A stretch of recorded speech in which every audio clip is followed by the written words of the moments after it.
No niego que ocurra, puede ocurrir, claro que sí, porque estás en una situación, hay personas que se encuentran en una situación de superioridad y abusan de ella. Pero lo que dice Dicentis. Valores, disciplina, constancia, todo el mundo le gusta seguir esas particularidades, pero lo consiguen, y prueba de ello tenemos hoy al general de brigada, Francisco José Corpas Rojo, un ejemplo de todos estos valores que hemos mencionado en primer lugar. Por eso, muchas gracias por venir, Francisco. no hay por qué, es un placer. Y bueno, la primera pregunta, como siempre digo, tiene que ser obligatoria, y en este caso es ¿por qué el ejército? ¿Por qué la carrera militar? Pues por varias razones. Una, quizás por tradición familiar. Otra, porque desde pequeño viví ese ambiente militar y me llamaba la atención. Otra, porque un íntimo amigo mío también decidió hacer lo mismo y ya pues nos íbamos juntos y a alguien conocías. Y otra, porque en el fondo, pues no sé, existirá quizás eso de la vocación, que te gusta, que lo pruebas, que te gusta más y ya una vez metidos en ese carril, pues sigues adelante. ¿En qué año entraste en el ejército? En el año 1970 del siglo pasado. 1970. Claro, lo primero que nos viene a la mente, dentro del ejército, una transición, dentro del ejército 23F, dentro del ejército muchos acontecimientos a nivel de España como nación. ¿Qué es lo que más te ha sorprendido? ¿De toda mi historia? Sí, digamos, el momento en el que has dicho esto me ha sobrepasado, ya sea para bien, para mal. Yo creo que fue aquella Semana Santa en que yo estaba destinado en Sevilla de teniente. Ten en cuenta que en el ejército un teniente es muy poquita cosa. O sea, uno no tiene ninguna facultad, bueno, ninguna probabilidad de decidir algo que tenga un impacto, una resonancia. Es decir, eres un mero observador. Entonces me llamó muchísimo la atención una noticia que vi por la radio, iba yo en el coche, camino de Sevilla a Málaga, donde vivían mis padres, en aquella época estaba soltero, y me llamó la atención el reconocimiento del Partido Comunista. Cuando Adolfo Suárez, presidente del gobierno en la época, reconoció el Partido Comunista. Tengo que decir que mi primera impresión, sentado en el coche conduciendo, me sentó muy mal. ¿Por qué? Porque tenías en la mente aquello de que los comunistas eran muy malos y que aquello iba a ser un desastre. Claro, luego, analizando más fríamente las cosas, llegas a la conclusión de que fue una manera de demostrar la aceptación real de un determinado partido, en este caso el PC, que tenía en la población española. Porque a la hora de votar, sacó una serie de diputados, evidentemente, pero no era aquellas masas que salían a la calle a manifestarse y digamos que ese reconocimiento, desde el punto de vista político, puso las cosas en su sitio. Pero en aquel instante a mí me sentó mal, las cosas como son. Bueno, es verdad que al final ese reconocimiento de las distintas ideologías de los partidos va en relación a la libertad, y ya iremos haciendo un repaso de cómo hemos pasado de ese 1970 a la actualidad, ese concepto de la libertad, cómo se ha ido ampliando y una evolución. Claro, es que en aquel momento hay que ponerse con los ojos de la época, no con los ojos de ahora. Que digo yo, en aquel momento el Partido Comunista estaba prohibido en Estados Unidos y sigue. Y estaba prohibido en la Constitución de Bonn, en Alemania. O sea que España, digamos, entre comillas, no era una excepción en el mundo a eso. Y, en teoría al menos, era un partido político, era una ideología que tenía mucha fuerza en España. Y estamos hablando de mis sentimientos, de mis pensamientos, en una época que yo tenía 22 años. Claro. Entonces, y muy poquita experiencia. Claro, y al final todo eso... Entonces estoy hablando de sensaciones en ese momento, porque me has preguntado sí, qué es lo que más me llamó la atención. Pues sí, fue eso. Y también, lo hemos dicho anteriormente, cómo se vive en el ejército y en el cuerpo militar esa transición democrática. De una manera muy tranquila. Vamos a ver, yo puedo opinar a título personal, no a título general. Hay que tener en cuenta que en aquel momento de la transición los mandos del ejército eran todos procedentes de la guerra, es decir, del ejército que ganó la guerra del 36-39. Los oficiales tenientes, capitanes, algunos comandantes no habían vivido esa guerra. Pensaban de otra manera en general. Hablo al menos con los que yo hablaba y me comunicaba. Es decir, era otra mentalidad, era otra generación. Y en consecuencia... Y, hombre, una de las cosas que tenemos todos los jóvenes, me incluyo en ese grupo, Sí, la retina, haces bien. es la mili. La mili ha sido de los eternos debates a nivel de España, como nación, entre la población, entre la sociedad. ¿Es buena decisión que la mili ya no sea obligatoria? Vamos a ver, desde mi punto de vista profesional, porque otra vez se ha vuelto a poner de moda si mili sí, mili no. Es más, hay países que están recuperando el servicio militar obligatorio. Desde mi punto de vista como profesional, la mili obligatoria, el servicio militar obligatorio, para el ejército es un desastre. ¿Por qué? Pues muy sencillo. Imagínate, tú tienes una empresa. Sí. Imagínate que a esa empresa tú eres el jefe, tienes los jefes, la segundo escalón de jefes, pero luego tienes una serie de gente que trabaja para ti. Y esa cada 8 meses, cada 10 meses, cada año, depende del tiempo que pongan de servicio militar obligatorio, te la cambian. Y te viene una nueva hornada que no sabe nada de lo que se trata, de lo que se trabaja en esa empresa. Y tienes que formarlos. Y los formas. Pero el día en que ya están formados, al mes siguiente se van. Y viene un reemplazo nuevo. Pero, hombre, ¿le transmites, no, una serie de valores? ¿O piensas que no...? Claro, pero es que yo lo que veo desde mi punto de vista, en mi opinión, es que ese movimiento que se ha puesto ahora a favor de volver a la mili va basado en que consideran que la generación actual joven no está educada en valores. Tiene una serie de temas relativos sobre todo a valores. Pero es que esa formación no la da el ejército. El ejército lo que tiene que dar es la formación militar.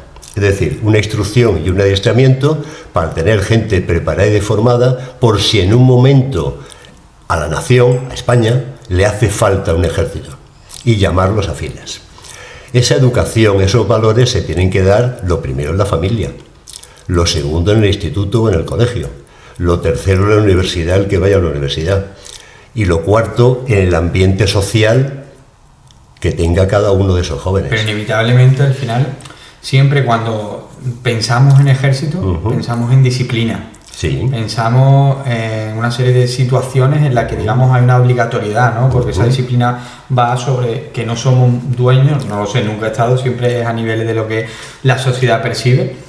Entonces, la disciplina en el ejército, ¿cómo se gestiona? Porque sí, tenemos que estar preparados para todo lo relativo a, bueno, sí, esperemos que no, pero a nivel militar y ese adiestramiento. Pero esa disciplina en el ejército, ¿cómo puede colisionar a veces con la libertad de la persona? ¿Cómo puede colisionar a veces con la dignidad de la persona? ¿Cómo puede colisionar a veces con una serie de derechos fundamentales que lo que el ciudadano de a pie percibe es que en el ejército, claro que aprendemos disciplina, pero no desarrollamos otra serie de cuestiones que son fundamentales? Primero, eso depende de la experiencia de cada uno. Pero sobre todo hay que tener en cuenta una cosa. La disciplina que enseña el ejército no es nada ajeno a la disciplina que hay que tener en una empresa. En una empresa no puedes entrar a trabajar o irte a la hora que te dé la gana. El horario es un aspecto de la disciplina. Qué duda cabe que si hablamos de servicio militar obligatorio, la palabra obligatorio supone que no es voluntario, con lo cual vas obligado. Es decir, en principio no vas a algo que te guste, que te apetezca, que te llame la atención, porque si no te hubieras hecho militar. Una vez que vas obligado, te encuentras en un ambiente absolutamente nuevo para ti. En un contexto donde simplemente el cambiarte de ropa supone un problema, porque no eliges qué me pongo cuando te levantas.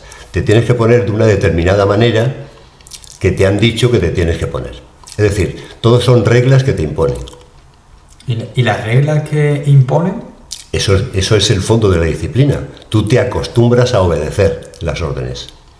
Porque sin disciplina... Hacer la cama también, imagino, bueno, porque siempre cuando hay conferencias... Claro, te conviertes en un ser autónomo. Allí nadie te va a hacer nada. Lo tienes que hacer tú. ¿Y el tema de los castigos en el ejército? Hay un código disciplinario militar en el cual hay una serie de faltas leves, graves, muy graves, que llevan consigo una serie de arrestos disciplinarios, porque si llegan a la categoría de delito, ya entonces van a parar a la justicia militar, ya no es orden administrativo, ya es orden judicial.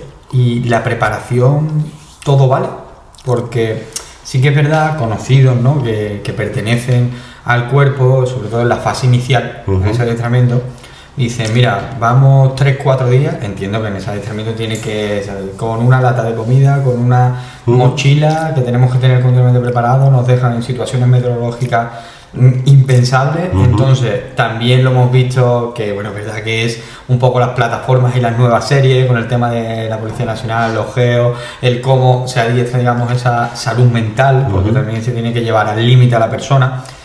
¿Has visualizado a lo largo de tu trayectoria alguna situación que consideras que verdaderamente todo no vale? Yo afortunadamente no he tenido ese problema nunca. Yo en toda mi vida militar, y estoy hablando de casi 50 años, solamente le he puesto la mano encima a un soldado una vez. Y fue en una línea de tiro, donde estábamos tirando con un armamento, se llaman Zetas, que era un armamento delicado porque tira en ráfaga, no es tiro a tiro, tira en ráfaga. Entonces eso, el problema que tiene es que además era un armamento antiguo, era casi de la guerra civil, y era un armamento que se montaba, es decir, que se ponía en disposición de hacer fuego con un golpe en el suelo, tenía ese problema. Entonces, en la línea de tiro, cuando los soldados van a tirar, no la primera vez, sino la primera, la segunda, la tercera, la cuarta, y siempre se les recuerda siempre y se les dice numerosas ocasiones, cuando estéis en línea de tiro, apuntar siempre al frente. Si alguien tiene algún problema, se le interrumpe el tiro, el arma no se alimenta, en fin, cualquier problema que pueda surgir, que siga con el arma hacia adelante, retire el dedo del gatillo y levante la otra mano para que un oficial o un suboficial vaya y vea cuál es el problema. A mí me pasó que en una línea de tiro, un soldado se volvió con el arma, con el dedo en el gatillo, el arma apuntando al frente, pero se giró hacia mí para decirme, mi teniente, que el arma no dispara. Pero claro, al hacer así, con el gatillo apretado, puede matar a toda una fila. Yo automáticamente le pegué un empujón, cayó al suelo, cayó el arma, tal. Bueno, al final... Si eso es... Para salvaguardar la vida de... Bueno, bien, sí, pero son cosas que pasan. Sí. De eso, abusar de autoridad va un mundo. Pero... ¿Qué ocurre? Claro que puede ocurrir, como ocurre en las empresas, sí, como ocurre en los campamentos de verano de niños, como ocurre en 1000 situaciones donde hay personas que abusan de otras. Sí. O sea, no niego que ocurra, puede ocurrir, claro que sí, porque estás en una situación, hay personas que se encuentran en una situación de superioridad y abusan de ella, pero eso tiene también su castigo en las leyes militares. Y otro, porque al final es súper interesante, una persona con tu trayectoria dentro de la carrera militar, hay una serie de estigmas asociados a esa carrera militar, uno ya lo estamos comentando, que es lo relativo a esos excesos, esos posibles abusos, que lo hay en todos los reflejos de la sociedad y en todos los puestos. Pero también otro va relacionado con la formación. O sea, en tu caso sé que no, porque además eres licenciado en Económicas, en Derecho, después también doctorado en Contabilidad, y la formación no brilla por su esencia. Pero sí que es cierto que en la actualidad se dice que las personas que se meten en el ejército se meten por un trabajo ciertamente estable, pero sin la formación que se requiere para poder estar adiestrado a nivel militar y representar a un país en cualquier tipo de contienda. Entonces, ¿piensas que esa formación en el ejército es verdad que no está? La formación de oficiales hoy día es muy buena. Te encuentro un oficial del ejército, cuando sale teniente, sale con 2 carreras, con la de Ingeniería de Organización y con la de oficial de las Fuerzas Armadas, porque los 2 primeros años se dedican a hacer las asignaturas fundamentales de la ingeniería y las complementarias de tipo militar. Y los 2 años siguientes hacen las militares fundamentales y complementan otras de ingeniería, es decir, que al final tienen 2 títulos. Sí, salen con esa formación. Digamos que a lo mejor es la como estudiar Derecho y ADE, o sea, estudiar ADE. O sea, no, cosa liviana, no es algo liviano. Entonces es una carrera, digamos, con 2 grados. No está mal. Sí. Si hablamos ya un escalón muy inferior a nivel tropa, entonces la tropa, el que entra, evidentemente no sabe nada, porque si supiera no entraría, se reengancharía. Entonces ese que entra es el que hay que instruir y adiestrar. De todas maneras, a los oficiales le pasa igual. Los 3 primeros meses que vas a la academia es la instrucción básica del soldado. O sea, aprendes el ABC de lo que es el soldado y el ejército. Y eso es la instrucción y el adiestramiento. Y en tu etapa primera como soldado joven y en tu etapa final como general, ¿qué diferencias has encontrado con las juventudes que llegan a la carrera militar? Hay una diferencia grande. En aquella época no se estudiaban 2 carreras, se estudiaba solamente una. Excepto lo de infantería, que salían fusileros granaderos, eso tenían la doble especialidad. Pero bueno, la juventud que va al ejército es similar en todas las épocas, no hay mucha diferencia. Quizás ahora, también es verdad que las cosas en España han evolucionado muchísimo. Tú antes ibas a unas maniobras y llevabas una bolsa de plástico con un bocadillo, a lo mejor una tarrina de algo de chocolate de postre y poca cosa más. Hoy día hay unas raciones para las maniobras que comes maravillosamente. También es verdad que comes lo que te obligan, es decir, tienes la opción de comer o no comer, pero si hay judías con chorizo en lata autocalentable, pues tendrás que comer judías con chorizo. Y si no te gusta, pues tu alternativa es no comer. ¿Y qué es lo más duro a nivel, Francisco, de misión o de cualquier tipo de desempeño dentro de la carrera militar que has vivido? De llevar, digamos, tu cuerpo al límite o incluso tu mente. No, yo más de mente que de cuerpo. Por ejemplo, el tema de operaciones en las primeras, estoy hablando, las de Bosnia, en la zona de los Balcanes, eran complicadas desde el punto de vista mental por la población que te encontrabas, porque allí todavía se estaban masacrando musulmanes y cristianos. ¿Y qué es lo que has visto? Y allí vas a ver unas reglas de enfrentamiento, con lo cual los que íbamos con la boina azul de ONU, pues prácticamente no podías intervenir. De hecho, un compañero mío vivió una situación tremenda, que iba con una sección de la Legión, y este se encontró con un grupo de serbios que estaban masacrando a bosnios, a musulmanes, y este se puso en medio. Contactó por radio con su cuartel general para decir, oye, ¿qué pasa esto y tal? Dijeron, vete. Y dice, claro, los dijo, un teniente, ¿cómo me voy a ir que van a matar a toda esta gente? Y se mantuvo allí. Y con un puñado de hombres, eso sí, de la Legión, le hizo frente a los serbios, que serían 200, 300, y los serbios no se atrevieron con ellos y se fueron. Y le salvó la vida a toda esta gente. Además, eso te deja en la cabeza una idea que, bueno, que no lo pasas bien. Pero ahí hay 2 cuestiones fundamentales. La primera de ellas, no atendió a las órdenes desobedeció las órdenes de su superior. Que eso dentro de la carrera militar es algo sí, grave. Sí, ahí se la jugó. Y después lo segundo, has dicho un matiz, eso sí, eran legionarios. ¿Qué diferencia existe de la Legión con respecto pues a...? Muy sencillo. La Legión primero tiene una tradición fantástica, enorme, desde el punto de vista militar.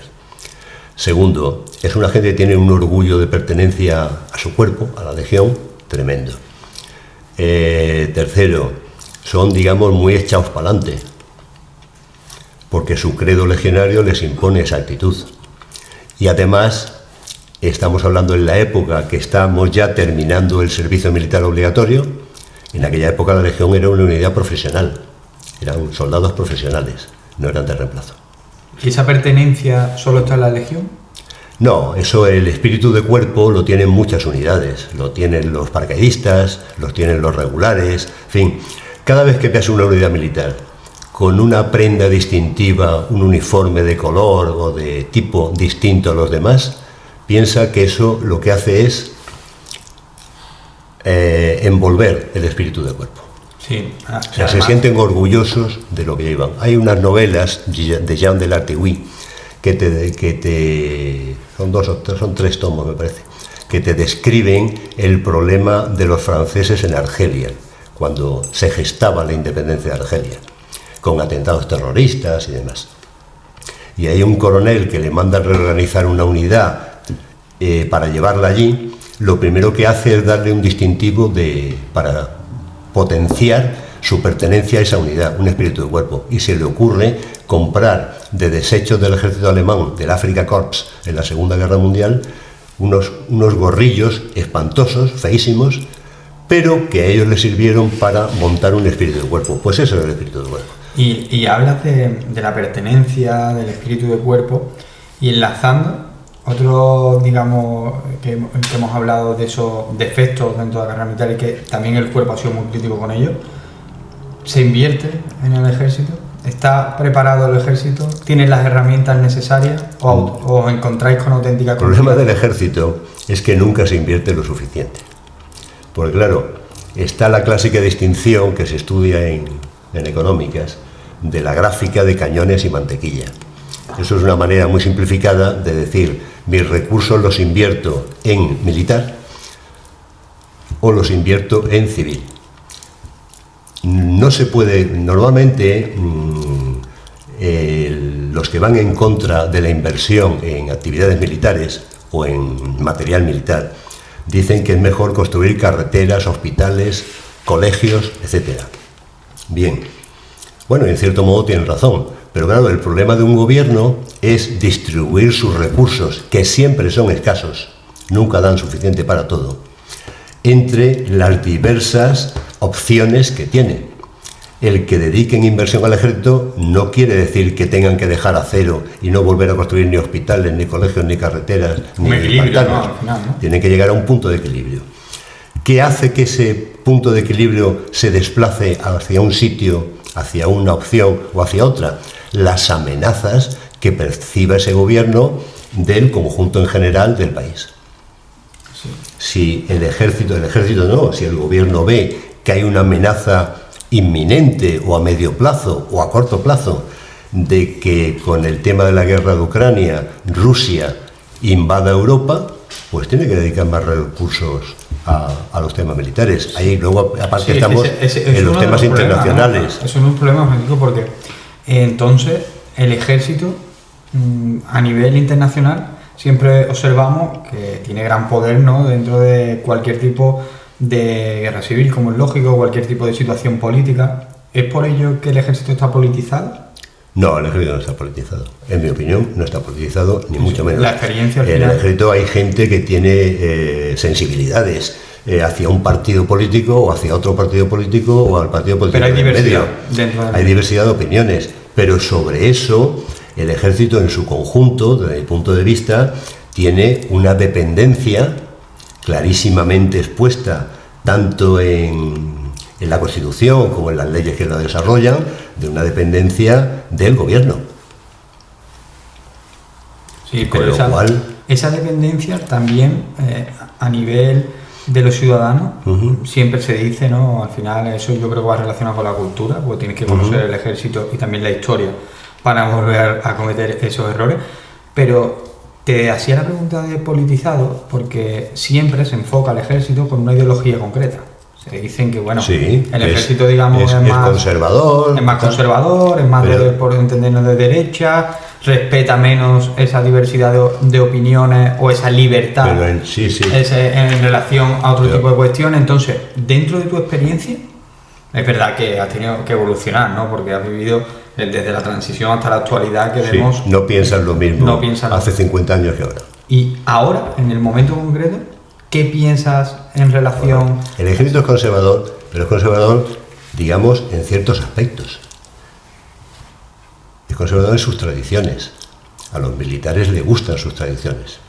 Le gusta rendir un especial homenaje a sus caídos, porque hicieron aquello que a mí no me ha tocado porque no estaba vivo entonces o porque no había nacido. Y entonces una cosa es las tradiciones y otra cosa es conservadurismo desde el punto de vista político. Pero ¿cómo desligamos tradiciones como cuáles? Aparte de los... Pues tradiciones, por ejemplo, el culto a los caídos, la conservación de sus banderas, de sus costumbres, de sus ritos. En ese sentido es parecido quizás, o sea, todas las estructuras eminentemente jerárquicas, como es el ejército, como es la iglesia, tienen muy a gala esas tradiciones. Hay, por ejemplo, cosas tradicionales que se quitan, caen por la ignorancia. Si fuera, ¿Cómo cuáles? por ejemplo, los oficiales del ejército español, en mi época de teniente, de capitán, tal, hasta la época de Felipe González, no recuerdo exactamente el año, se llevaba en el uniforme de gala una banda de color carmesí. Bien, esa banda iba cogida sus borlas con un anillo que ponía 1936-39. Bien, esa banda procede de la época de Fernando VII, que lo sacó como un honor para los oficiales y se lo dio a los oficiales del ejército español, que en aquella época habían participado en la guerra de independencia, y se lo dio también a los oficiales del ejército británico de Wellington, que habían participado en España en la guerra de independencia. Y eso se asocia, digamos, a una simbología. Si ves desfiles del ejército británico, con motivo de los actos que sean, verás que ellos siguen llevando esa banda carmesí. ¿Y por qué nosotros no? Porque ponía 36-39. Y nos recordaba la guerra civil, ¿no? ¿Cuándo pusieron 36-39? Justo después de la guerra civil. Antes ponía en los españoles F7, con números romanos, Fernando VII. Entonces, era muy sencillo. Se han eliminado cosas por ignorancia. Y es por pura ignorancia. Pero es que esto no es que sea franquista y afecte a las leyes de memoria histórica. Esto es una tradición del ejército desde la guerra de independencia, y que está puesto lo de la guerra civil, vale, quítelo. Ponga, no sé, la fecha de... ponga F7 o ponga JC1 o ponga ahora F6. Sí, pero es verdad que a nivel de cuerpo militar, yo, como lo vuelvo a reiterar sin estar dentro, lo primero que piensas, ligas la carrera militar a simbología franquista, ligas también esa carrera militar a la religión, cuando España es un estado confesional, según su propia constitución, y no tienen ninguna religión oficial, pero sí que es cierto que la carrera militar va muy ligada al final a los principios de la fe, ¿no? Entonces, bueno, vamos a ver. Yo creo que no. No. Vamos a ver. El ejército tenía una serie de normas en la época de Franco inherentes a que el espíritu dominante en los gobiernos de la época era francamente pro-iglesia y pro-católico. Entonces, por ejemplo, a mí me ha tocado, aquí en Sevilla, formar la guardia en la puerta del cuartel cuando pasaba el Santísimo. Por ejemplo, iban a darle la extremaunción a un enfermo, y vamos, hoy día eso ya no se ve, pero en tiempo se veía, y iba el párroco de la iglesia de al lado por la calle con dos monaguillos tocando la campanita, y llevaba la custodia, una custodia pequeña con la sagrada forma para darle la extremaunción al enfermo. Entonces, en el reglamento de actos y honores militares había que formar la guardia y rendir honores al Santísimo. ¿Qué pasaba? Eso hoy día no existe. Se eliminó. Eso se eliminó. Lo mismo que, no sé, digamos, las misas de campaña. Pero claro, eso también procede de una tradición militar, que es que cuando uno entra en combate y las cosas se ponen feas, se acuerda primero de su madre y luego de la Virgen, o de Dios incluso, o de su santo de mayor devoción. ¿Por qué? Porque la cosa se está poniendo muy fea. Está acreditado históricamente, se está reflejado. No sé hasta qué punto será de la imaginación del autor que escribió aquello y convirtió una especie de leyenda en una tradición, que le llaman el milagro de Empel. Empel es una localidad en los Países Bajos que era una posición en alto, rodeada completamente de aguas, hablo del siglo XVI, de los tercios de Flandes, y allí había un tercio que estaba defendiendo una determinada zona. La atacó una flota holandesa, que llamaban los Mendigos del Mar, de Provincias Unidas en la época, de la Casa de Orange, y abrieron los diques para que el agua subiera, anegara las trincheras de esas tropas y, si es posible, los ahogara. Porque los holandeses pretendían matar a los españoles, cosa frecuente en las guerras. A su vez también es cierto que los españoles pretendían matar a los holandeses, pero yo digo que es lo que tienen las guerras. Entonces, cavando nuevas trincheras, encontraron una tabla que representaba a una Inmaculada Concepción, a la Virgen. Entonces la pasearon en procesión. Hay un cuadro de Augusto Ferrer Dalmau que refleja esta escena, con el que llaman el pintor de batallas. Pues uno de los cuadros que tiene está dedicado a esta historia que estoy contando. Entonces, bueno, pues los españoles estaban ahí aguantando como podían, se encomendaron a la Virgen y aquella noche cambió el tiempo. Sopló un viento helado, cayeron muchísimo las temperaturas y las aguas se congelaron. Al congelarse, aprisionaron a los barcos, que no se podían mover. Entonces la infantería española saltó de las trincheras y corriendo a través del hielo asaltaron los barcos. No siempre hemos tenido la misma suerte, porque con la Armada Invisible no pasó. Eso lo podríamos hablar después, porque la Armada Invisible es otra historia. Entonces asaltaron el barco y ganaron esa batalla, la batalla de Empel. Sí, bueno, entonces, ¿fue una cosa meteorológica o fue un milagro de la Virgen? Evidentemente los que estaban allí, con su mentalidad del siglo XVI, atribuyeron a un milagro de la Inmaculada y la adoptaron como patrona de la infantería española. Esas son las tradiciones que le gusta conservar al ejército. Sí, que haya un trasfondo de verdad, seguro, porque esa batalla ocurrió. Que fuera un milagro de la Virgen, pues eso queda a la opinión de cada uno, claro, según tenga más fe o menos fe en los milagros. Y has hablado de que cuando estás en una situación complicada, lo primero tu madre, después a la Virgen, como es lógico. Vamos a hablar de la familia. Ajá. ¿Cómo puede una persona que vive en esa disciplina del ejército, en la carrera militar, cómo transmite eso en su casa y con la familia, en los valores? Es decir, hoy observamos una sociedad en la que los hijos y las hijas, pues como se suele decir, sale más rebelde, sale menos rebelde. ¿Se lleva esa disciplina a la casa? Inevitablemente sí, inevitablemente no. En parte sí, porque forma parte, es un elemento más de tu mentalidad, de tu forma de ser y de tu forma de actuar. Y al fin y al cabo los hijos, sobre todo, los educas con el ejemplo, más que con la palabra. Y en cuanto y entonces, ¿y la de pareja? alguna manera... ¿Y la pareja? Bueno, la pareja es otra historia. La pareja de un militar tiene que ser una persona sufrida, porque son muchas horas fuera de casa. Y son mucho, pues vamos a planear un viaje, pero a montar unas maniobras, me tengo que ir. Se acabó el viaje. ¿Y cómo se vive con la incertidumbre en el caso de las parejas? Pues es un elemento más de la vida que tienes que tener en cuenta.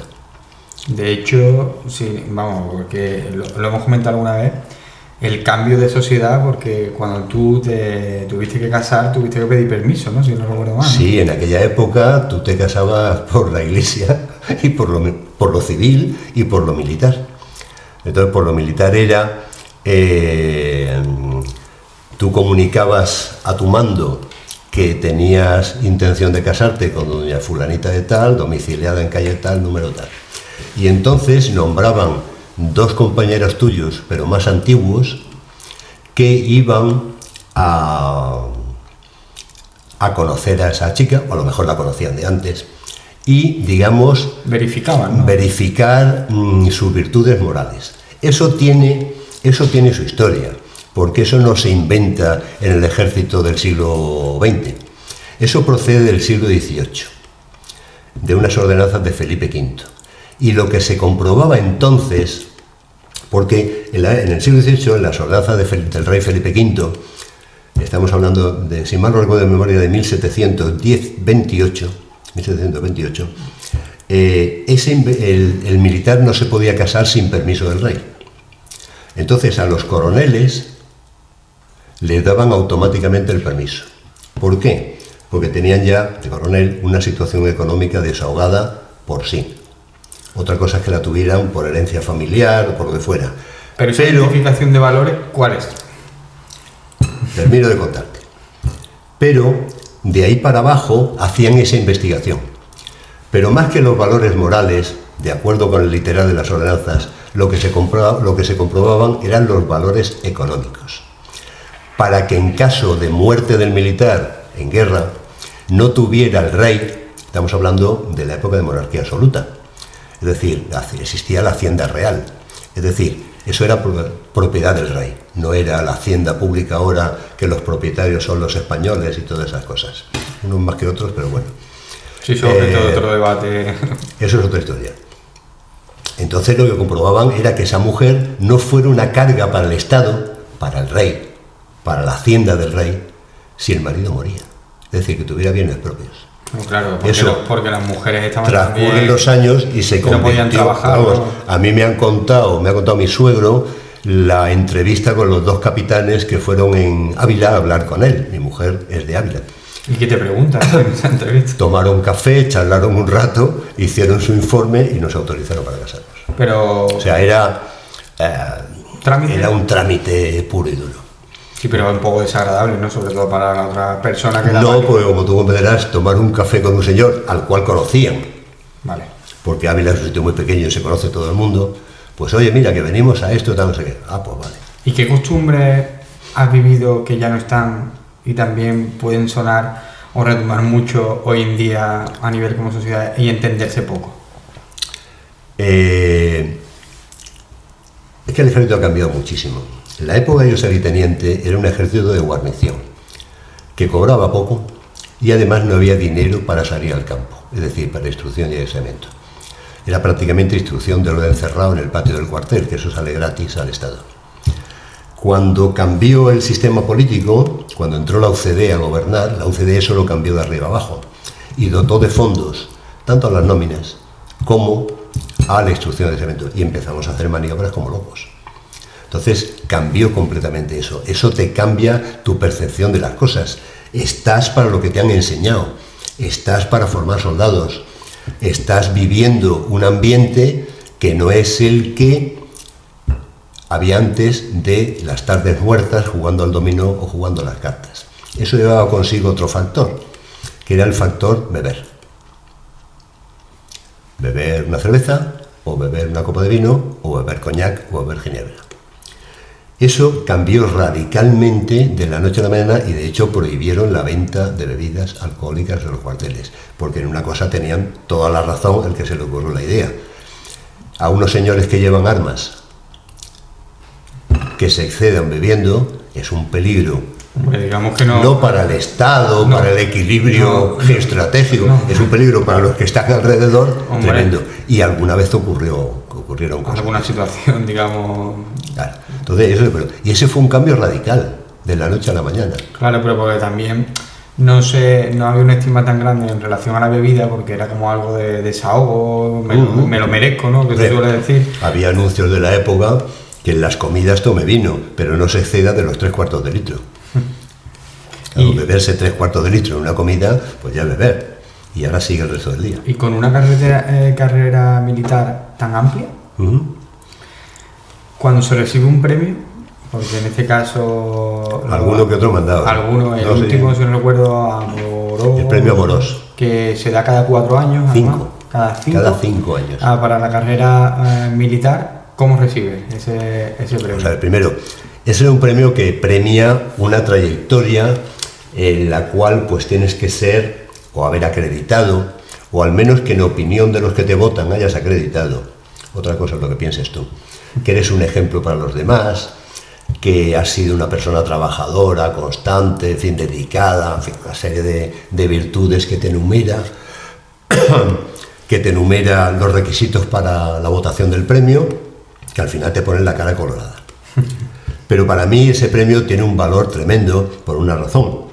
No es un premio que te dé tu jefe por un comportamiento, es un premio que te dan tus compañeros, porque eso se hace por votación de todos los oficiales del cuerpo de intendencia. Y al menos una cierta mayoría me habrá votado cuando me lo han dado. Entonces, eso es lo bonito. ¿Y qué sentiste cuando te lo dijeron? Un inmenso orgullo. Un inmenso orgullo. Y luego un agradecimiento a la consideración que me tienen. Porque el cuerpo de intendencia, digamos, es tu último destino, ¿no? Dentro de... No, es mi adscripción dentro del ejército, mi especialidad es cuerpo de intendencia. ¿Y cómo es ese cuerpo? ¡Puf! Vamos a ver. Primero, es un cuerpo que se ha dedicado desde que se crea el ejército a finales del siglo XV, 1490, cuando se crea lo que es el primer ejército español, la Guardia de Castilla, que son unidades militares permanentes.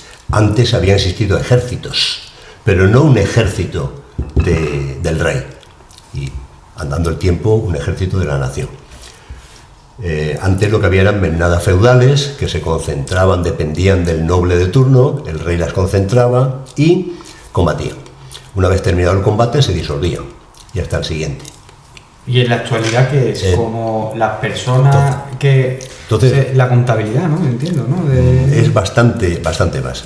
Eso desde el principio siempre ha tenido, al principio era básicamente el sueldo.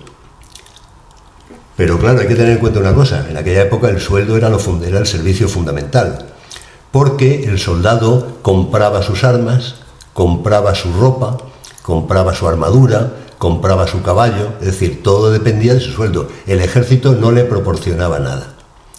Andando el tiempo, se empiezan a crear una serie de servicios de apoyo.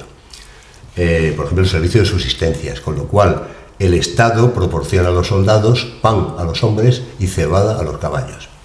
Seguimos andando los tiempos y ya ese ejército profesional que vive de su sueldo, siglo XVIII, empieza a recibir otros servicios del ejército, vestuario, armamento, pero se le descontaba de su sueldo. Ya empezamos con una gestión más similar, ¿no? Sigue andando el tiempo, todo eso estaba a cargo de las intendencias con diferentes denominaciones en la época, en cada una de las épocas. Ya entramos en el siglo XIX y a raíz de la Revolución Francesa empieza lo que se llama la nación en armas, es decir, el servicio militar. Y entonces ya no es un profesional, ya es un soldado que va durante una serie de meses o años a hacer un servicio militar obligatorio. Eso lleva consigo que recibe una remuneración muy pequeña, pero a cambio el ejército le proporciona alojamiento, comida, vestuario, armamento, munición, en fin, y eso todos esos servicios los gestiona alguien y ese alguien es intendente. Andando el tiempo, ya en el siglo finales del XX, primero del XXI, el ejército empieza un proceso de externalización de servicios, que es que yo prescindo de las fábricas que tengo de vestuario, por ejemplo, y el vestuario me lo hace concretamente aquí en Sevilla, Induico, sí, el Corte Inglés. Lo externalizo el servicio.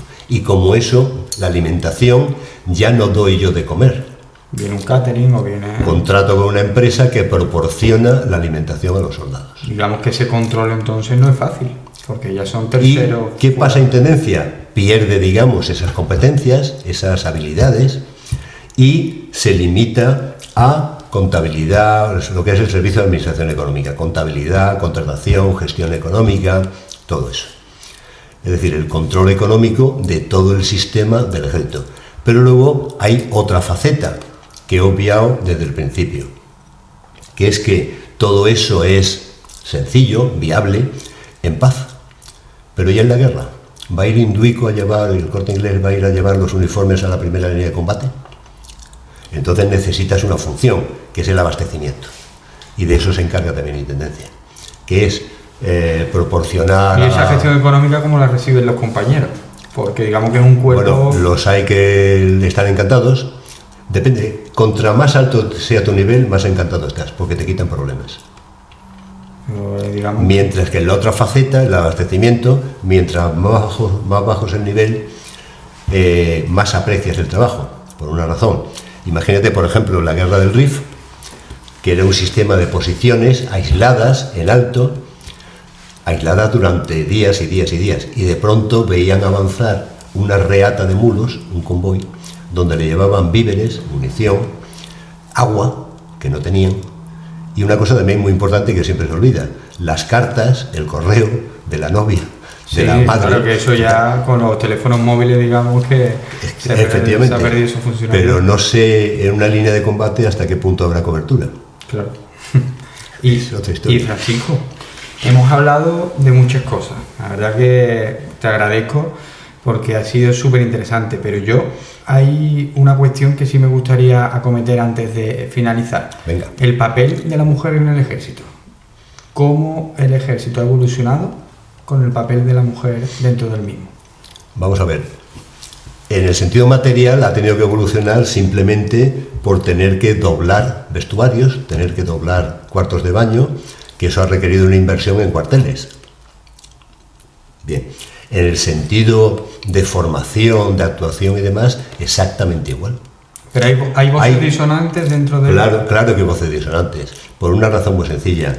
Quieras que no, la naturaleza, y a riesgo que me acusen de machismo, lo soy consciente, la naturaleza le da al hombre un papel, una fortaleza, y en ese sentido siente una obligación de protección de la mujer.